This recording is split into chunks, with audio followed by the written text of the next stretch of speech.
Welcome to the pruning video series. Now these trees were planted in this space about 3 years ago, and as you can see, they're growing quite well.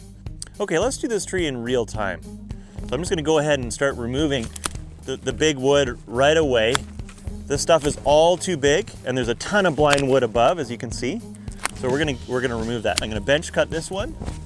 So there's not a whole lot left in the bottom, but that's okay because we had this huge amount of blind wood up top, but we've still got lots of options up here. As we move further up in the tree, we're gonna make some other fairly aggressive cuts. Again, I'm going for the big wood first. I'm gonna take this big wood right out, and that's pretty much it.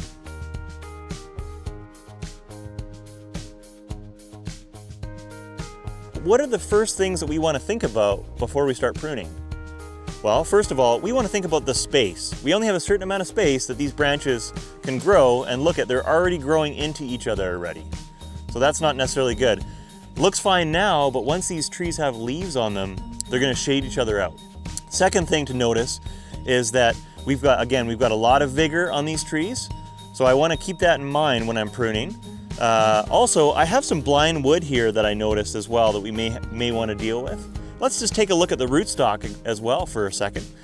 On these 3 trees, you'll notice that this bud union is quite far out of the ground, and the tree next to it over here, this bud union is a little bit lower in the ground, and then this tree, the bud union is even lower in the ground. Now, again, that is going to decide how I'm going to prune the tree as well.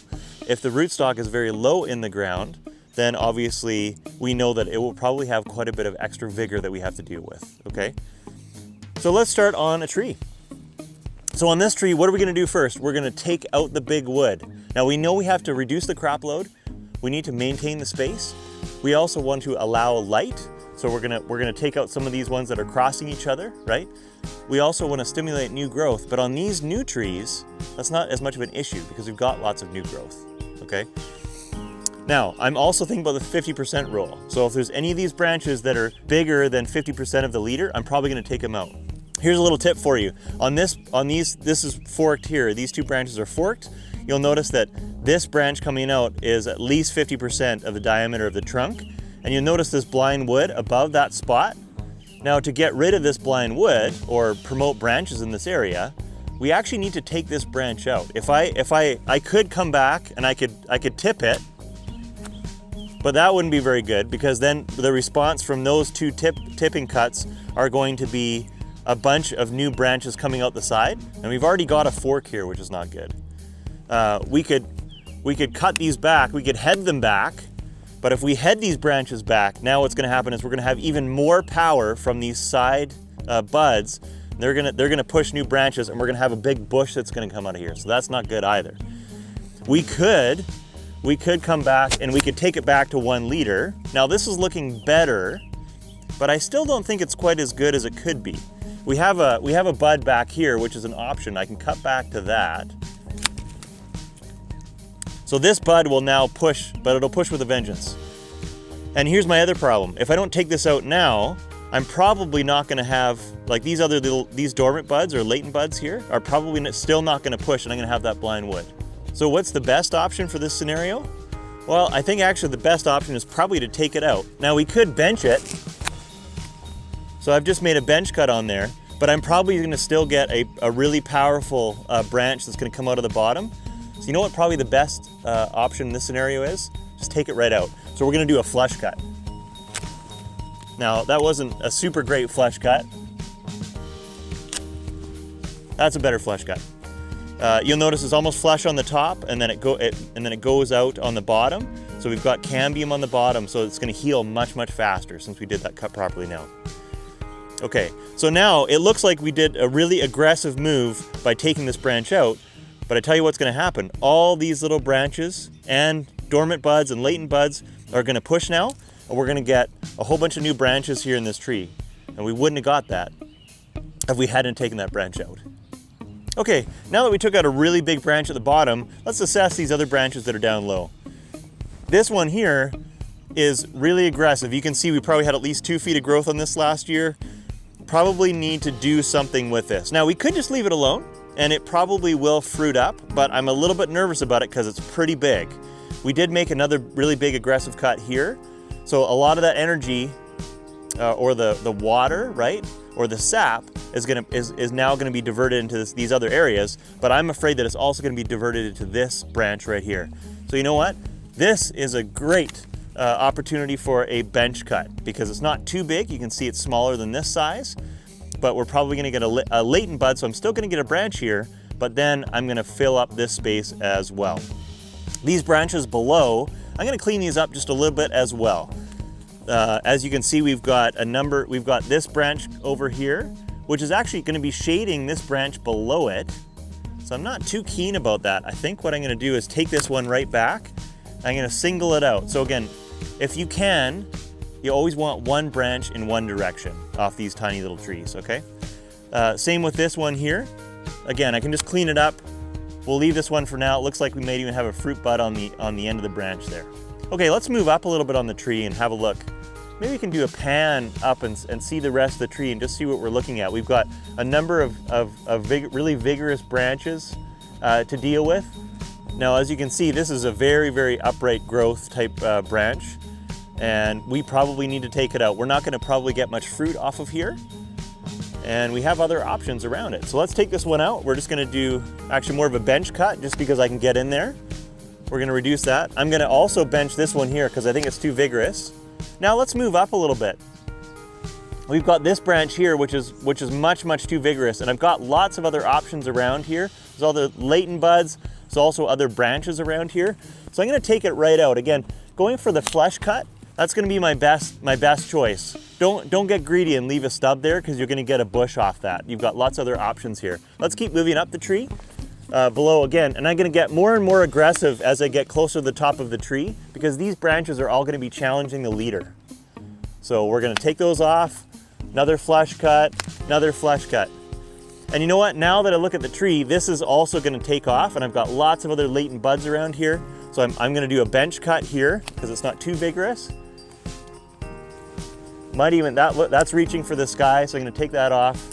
I'm gonna clean that up. Looks like there was a branch that was broken from last year or something, so I'm gonna clean that up. I don't want any broken, dead, or diseased or dying wood. And that's pretty good. So if you take a look at the whole tree, we haven't made that many cuts. We've definitely reduced the amount of large branches because again, I want to promote all these other latent buds. I want to push all these other latent buds out. That's pretty good. All right, let's move on to the next tree. And if you can just look down at the bottom of this tree here, you'll notice that there's a branch that's sticking out that's fairly low. Now this is a problem because again, if you're using any tilling machines or you're weed spraying, this is going to be an issue because this branch is too low. If you think about it, if you have an apple on this branch, it's going to be hanging much, much too low to the ground. So let's just take that out right now. Let's do a flush cut. The other thing you'll notice is that there's buds actually pushing out of this wood very, very low down. The best thing to do right now is just take your finger and just take those buds off because you don't want those turning into branches. Now I noticed that there's a little stub on the back side, so I'll take that off. I'll also take this off here. Generally speaking, I take any branches that are below my knee off, just to keep them out of the way. Okay, let's move up in the tree now. I'll notice that there was a few cuts that were made last year. Let's look at those responses. We had a cut here, and here's our response, right? Now we have a fork. That's not ideal. So I could come back now to this main branch here, but you'll notice this branch is actually already growing into the opposite tree. This is a very, very tight spacing. It's probably about 18 inches or so. So I'm gonna have to even deal with that one. I might even take that back to this bourse shoot here, you can see. And there's actually, you can tell where the fruit was last year. So that's an option there. Another option or thing that I could do, I could even take it back to this particular shoot right here, and that may give me another piece of fruit the following year. So maybe I'll leave that there for now. Again, this is getting close to that 50% of the diameter of the main trunk. So I could even just take that right out, but I'm gonna leave it for now. Let's look at the one below. You'll notice that there was a stub cut last year, and here is our response. We got a little branch out of it. So you know what, I'm just gonna clean that up, and I'm gonna leave that little branch actually. I could tip it, so that's an option. I could tip it, but I don't want to do anything more than that. Some growers would say just to leave it, and it will set up fruit buds. It's quite lateral, so it's a good little branch. It is getting a little bit long. You can tip it or just leave it alone. That's okay. Okay, let's keep moving up the tree here now. We've got lots of nice little laterals, and I'm just going to leave these alone. These are really nice pieces of wood, nice and small. Looks like they're going to fruit. They're already starting to fruit up, which is great. But as we get up a little higher, I'm getting into some wood that's getting a little bit thicker.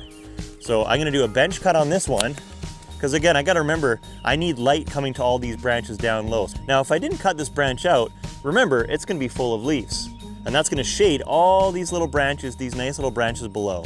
So again, important to take that bigger wood out now, don't wait. Same with this branch here. I noticed that I'm probably gonna have some fruit on here, which is great, but again, it's getting way too big because it's actually crossing this other tree. So again, I wanna take it out. I could do a flush cut or a bench cut. It's not too big yet. I can get away with a bench right now. Okay, let's keep moving up the tree. Whoa, what do we run into here? We've got some really powerful branches, and look what else we have. Right above these super powerful branches, there's nothing. There's no branches. Can you see that? So what this tells me again is that water or sap or energy that's coming up the tree, again, it's gonna get diverted. The tree is almost deciding to make these into the leader. We want the energy to be back in the main trunk or leader, okay? So let's take them right out. So we could do this. Now that's a decent cut. However, the problem with this is that I'm probably gonna now take all that energy that was diverted into those branches that wanted to be leaders and put it into this one. You know what I should do is take it right out. So when in doubt, take it out, right? When in doubt, take it out. We're gonna go ahead and do a flush cut. It's a little bit ugly, but that's okay. We can recut it. There we go, it's not bad. Now what's gonna happen is all this area that we call blind wood, which has lots of little latent buds in it, now those branches are gonna push out. That's exactly what we want. Okay, let's move up the tree. Again, being more and more aggressive, because remember, as I get further up the tree, the diameter of the trunk gets smaller, which means that the branches that I have to take off are also smaller. Again, we're still sticking with the 50% rule. So let's take this off, it's too big. We've got lots of nice little branches in here, but again, we've got some other branches that are challenging the leader. So let's take those off. And it's okay, we've got so many options here. We've got so many options that that's okay if we're taking out branches. Don't be afraid of taking out too much of your crop here. And then of course, this one here at the top, if you can see that, this diameter is probably about 70% of the trunk. So again, that needs to come out. And usually at the top, I don't do much benching. I almost do, the majority of the cuts that I make are flush cuts.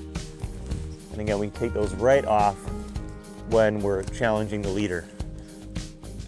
Okay, so that looks pretty good. We've got a couple branches on the back and then we'll be done. And I think we're pretty good. So again, as you can see, my branches now are not crossing over each other.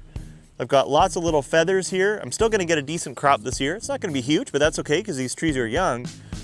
My main concern is filling all this blind wood so that I get nice, consistent crop for the subsequent year. But there will be lots of fruit this year. So you'll probably notice that this tree is a little bit less vigorous than the other trees that we just pruned a few minutes ago. But having said that, it still has quite a bit of energy. So let's take a look at it.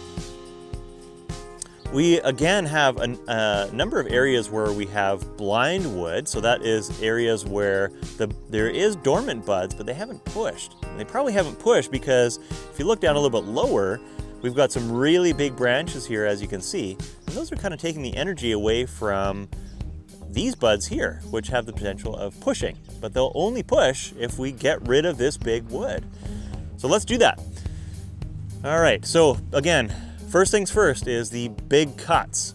I'm gonna make, again, for those really big branches, I'm not gonna stub them, I'm gonna flush them, take them out. So right away, we've already changed the shape of the tree by removing just 2 big branches. And this will make a very, very big difference. But we've got some other issues going on. We've got this fork that's happening right here, and we've got this vertical shoot that's growing directly upright that's gonna start challenging the leader. So we're gonna go ahead and take that right out. Let's look at these other branches below. We've got some other really large branches here. Now keep in mind, it's a smaller size tree, but we still have to think about the 50% rule. This branch, believe it or not, is almost 50% already of the diameter of the trunk. So out it comes. And we're actually gonna do a flush cut. Again, we're being aggressive now so that we set up our structure of the tree properly for later on. So I cleaned up the tree. So now we've got lots of nice little branches here. That's great. There's other buds that are actually already starting to push, and we're gonna get other branches out of there. So I'm not worried about any blind wood in this area. Moving up the tree, we did a really big cut here. So we're gonna push these branches here like crazy. Now let's look at the top of the tree. We've got quite a few little darts, but let's keep in mind though, again, some of these are getting quite large compared to the diameter of the trunk, but for now they're okay, and you can see they're setting up fruit buds, so I'm okay with that. This one here though, I'm not okay with because it's pushing quite hard. So I'm gonna go ahead and take that right out. I'm gonna do a flush cut. There we go, we're just gonna get rid of that one. We've got another branch here, again, it's shooting for the moon. We're gonna take that one out. Clean that one up. We've got two little branches heading in two little directions. I don't like it. One branch in one direction if you can help it. And then closer to the top of the tree, we've got this one here. This one concerns me a little bit because I think it's going to want to take over the leader. So I'll take that one right out. And these ones I'll just leave because they're fairly small. I think we're done. There you have it. If high quality fruit is what you're after, then pruning is key. It starts with pruning, and it's probably one of the most important things that you can do on your orchard to, again, maximize the quantity and quality of your fruit. And I hope this video will actually help you get you where you need to be.